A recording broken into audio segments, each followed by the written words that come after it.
दोस्तों, क्या आपने कभी सोचा है कि कुछ लोग कमरे में एंटर करते ही सबका ध्यान अपनी तरफ कैसे खींच लेते हैं, बिना एक शब्द बोले। वहीं दूसरी तरफ कुछ लोग बहुत ज्ञानी होते हुए भी इग्नोर कर दिए जाते हैं। फर्क उनके वर्ड में नहीं, उनकी बॉडी लैंग्वेज में है। साइंस कहती है कि हमारी कम्युनिकेशन का 93% हिस्सा नॉन वर्बल होता है, यानी हमारी आंखें, हमारे हाथ और हमारे खड़े होने का तरीका। आज इस वीडियो में मैं आपको 5 ऐसी बॉडी लैंग्वेज टेक्निक बताऊंगा जो आपको किसी भी सिचुएशन में अल्फा और कॉन्फिडेंट दिखाएगी। चलिए शुरू करते हैं। सबसे पहले बात करते हैं पोस्चर की। अगर आप झुके हुए कंधों के साथ खड़े होते हैं तो आपका दिमाग कॉर्टिसोल रिलीज करता है, जो स्ट्रेस बढ़ाता है और आपको डरपोक दिखाता है। इसका सॉल्यूशन है द स्ट्रिंग मेथड। तसव्वुर कीजिए कि आपके सिर के बीचों बीच एक इनविजिबल धागा है जो आपको ऊपर की तरफ खींच रहा है। इससे आपकी रीढ़ की हड्डी सीधी हो जाएगी और आप इंस्टेंटली ज़्यादा टॉल और कॉन्फिडेंस दिखेंगे। अब आते हैं सबसे ज़रूरी चीज़ पर, आई कांटेक्ट। लोग अक्सर दो गलतियां करते हैं, या तो बिल्कुल आंखें नहीं मिलाते या फिर घुर्राते रहते हैं। जब आप किसी से बात करें तो उनकी आंखों का रंग नोट करें। इसे आपका आई कांटेक्ट बिल्कुल नेचुरल लगेगा। और याद रखिए सोशल गेज का रूल।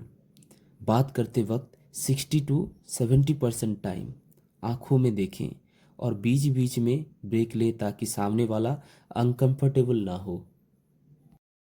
क्या आपने कभी नोटिस किया है, बड़े स्पीकर जब बात करते वक्त अपने हाथों को बहुत इस्तेमाल करते हैं?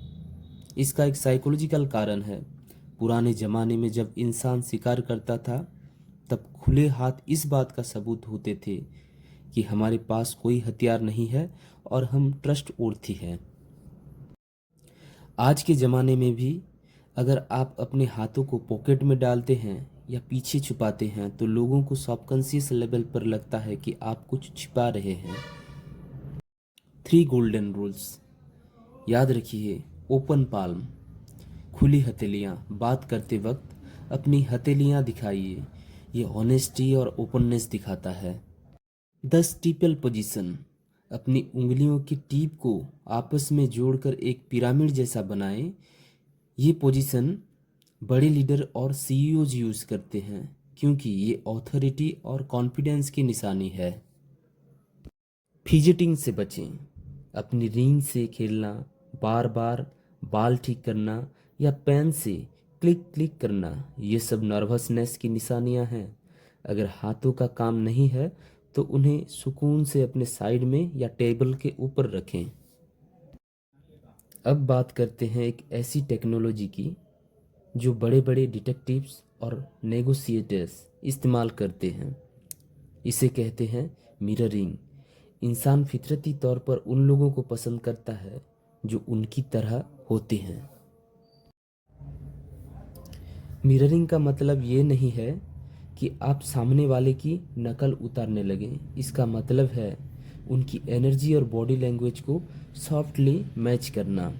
अगर सामने वाला धीरे बोल रहा है तो आप भी अपनी स्पीड थोड़ी कम करें।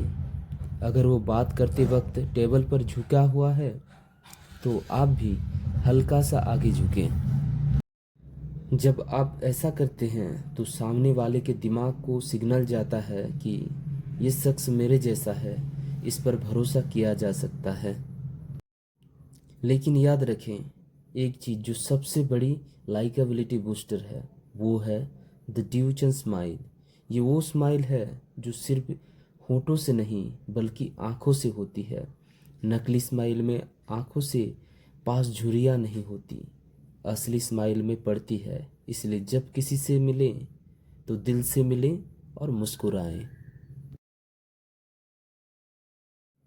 दोस्तों, बॉडी लैंग्वेज कोई चीज़ नहीं है जो आप एक रातों रात उसे बदल देंगे। ये एक मसल की तरह है जिसे ट्रेन करना पड़ता है।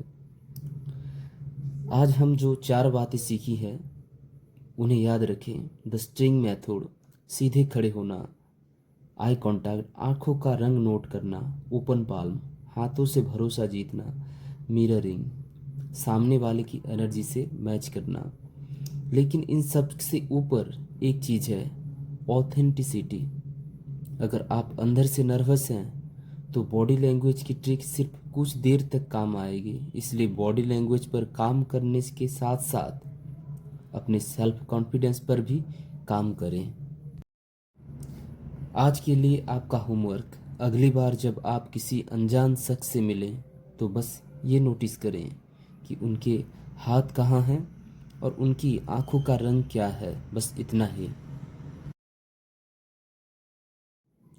अगर आपको ये जानकारी पसंद आई तो इस ऑडियो बुक को उन दोस्तों के साथ शेयर करें जो थोड़े साए हैं। अगली बार मिलते हैं एक नए राज के साथ। तब तक के लिए स्टे कॉन्फिडेंस।